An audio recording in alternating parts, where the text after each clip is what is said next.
Tabi'in artinya kalau as-sahabah, sahabat itu minas suhbah, mushtaq minas suhbah, artinya orang yang dia itu al-muqaranah wal muqarabah, orang yang dekat dengan orang tersebut. Jadi orang yang dekat dengan Rasulullah SAW dikatakan sahabat.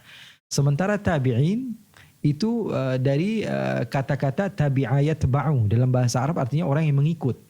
Jadi mengikut kepada para sahabat itu tabi'in. Yeah.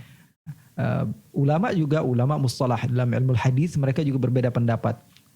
Tapi yang bisa kita ambil bahwa at-tabi'in adalah orang yang berjumpa dengan sahabat walaupun tidak dalam waktu jumlah yang banyak ataupun waktu yang lama. Sebagian lagi mensyaratkan harus duduk lama, harus belajar banget ini.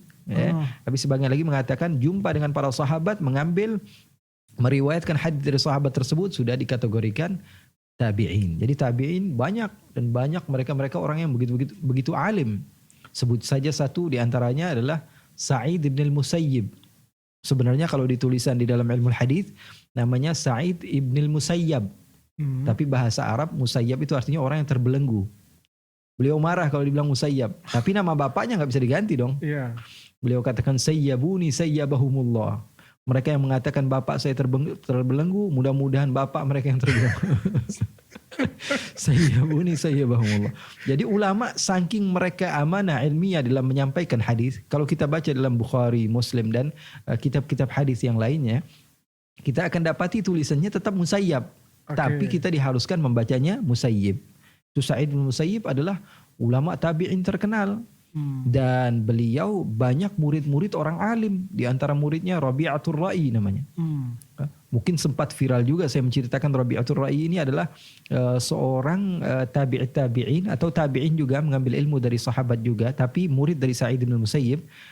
Beliau ini adalah seorang anak yang ditinggal orang tuanya pergi berjihad selama kurang lebih 25 sampai 28 tahun. Bapaknya pergi, pulang-pulang dapetin anaknya, ditanya anaknya mana, ternyata sudah mengimami di Masjid Nabawi, sudah mengajar. Jadi bapaknya sebelum pulang ke rumahnya, dia datang ke Masjid Nabawi, dengerin ada syekh yang kalau dakwahnya itu sangat diterima oleh kalangan masyarakat, dan dia menjadi makmum. Lalu dia datang ke depan untuk mencium tangan syekh tersebut. Tahu-taunya pulang ke rumah, ternyata yang jadi syekh adalah anaknya. Itu Rabi'atul Ra'i. Jadi Sa'id bin Musayyib adalah seorang tabi'in terkenal. Beliau menantunya Abu Hurairah.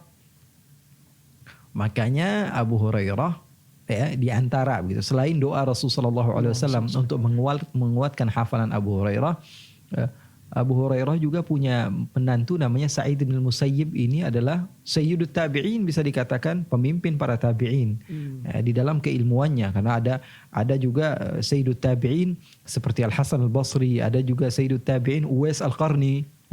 Di zaman Nabi tapi tidak berjumpa dengan Nabi, tidak disebut dengan sahabat beliau tabi'in. Sa'id bin Musayyib ini menantu Abu Hurairah, majelisnya besar, muridnya banyak, dan muridnya rata-rata ulama. Akhirnya kita bisa dapatkan sekarang ini poin bahwa sesungguhnya seseorang sealim-alimnya dia, tapi kalau dia tidak memiliki media, ilmunya nggak bakalan meluas. Abu Hurairah riwayatnya di mana-mana dibaca. Kenapa? Karena pemimpin ulama pada masa itu adalah menantunya. Jadi setiap ucapan yang diucapkan oleh menantunya tentu berasal dari mertuanya yang sahabat Nabi. Karena beliau bermulazamah. Coba satu lagi, termasuk ulama yang paling banyak meriwayatkan hadis daripada kalangan sahabat, Siti Aisyah. Kok bisa? Karena beliau memiliki keponakan juga pemimpin para tabi'in yang bernama Urwah bin Zubair.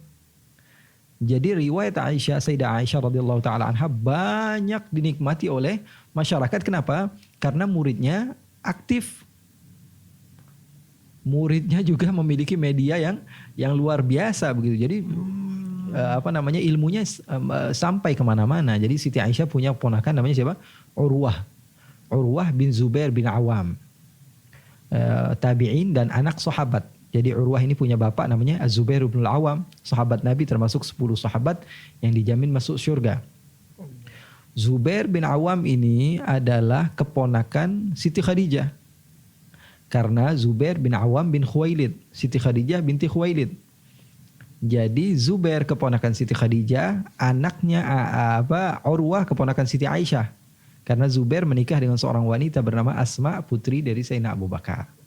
Ribet Bebe. Atau berusaha untuk mengait-ngaitkan ini. Iya, jadi begini. Urwah bin Zubair ini adalah adik dari Abdullah bin Zubair, sahabat Nabi. Tapi sahabat yang kecil, sahabat yang pertama kali lahir di kota Madinah. Artinya dia lahir di kota Madinah, Rasulullah hidup 10 tahun di kota Madinah. Berarti ketika Rasulullah wafat usianya baru 10 tahun. Ya. Sahabat kecil. Sementara bapaknya Zubair bin Awam ini sahabat yang termasuk sahabat besar. Zubair bin Awam bin Khuwailid. Zubair bin Awam bin Khuwailid. Oke. Zubair bin Awam bin Khuwailid. Sahabat Zubair ini putra dari Awam. Khadijah binti Khuwailid. Awam abahnya Zubair bin Khuwailid. Jadi Awam sama Khadijah adik kakak. Ya. Awam sama Khadijah adik kakak. Awam punya anak Zubair bin Awam.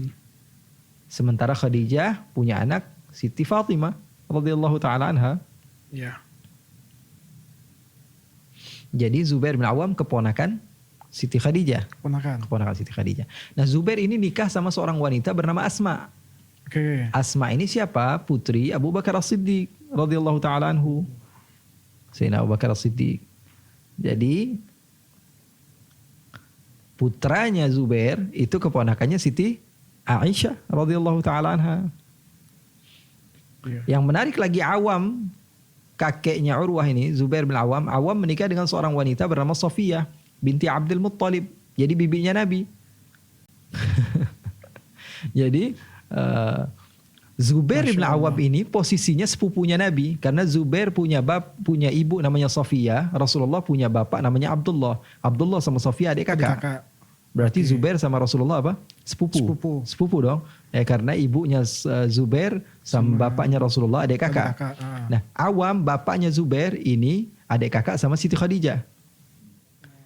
Zubair ini punya ibu adik kakak sama bapaknya Nabi, punya bapak adik kakak sama Siti Khadijah. Zubairnya menikah dengan anaknya Sayyidina Abu Bakar As-Siddiq radhiyallahu taala anhu. Jadi anaknya Urwah bin Zubair ini dari kalangan nasab yang mulia karena dari sebelah bapak, ibu, kakek, nenek semuanya dia kena. Semuanya dia kena. Nah, Urwah bin Zubair bin Awam ini memiliki kakak namanya Abdullah bin Zubair yang terkenal sahabat yang begitu alim, walaupun Rasulullah SAW wafat usianya masih kecil sekali, tapi Rasulullah sering melihat Abdullah ini di rumah Siti Aisyah. Jadi Rasulullah SAW memanggil Siti Aisyah dengan gelaran Ummu Abdillah. Padahal Sayyidatuna Aisyah nggak punya anak perempuan, tidak punya anak sama sekali kan. Menikah dengan Rasul nggak punya anak, Sayyidatuna Aisyah. Tapi di dalam hadis-hadis kita dapatkan Sayyidatuna Aisyah kalau panggilannya Ummu Abdillah. Dari mana ini? Kok dipanggil Ummu Abdillah? Keponakan kan? Ibunya Abdullah ya. Padahal ternyata pengambilan nama Ummu Abdillah dari keponakannya. Karena keponakannya sering banget di rumahnya Siti Aisyah sampai-sampai Rasulullah panggil Siti Aisyah Ummu Abdillah.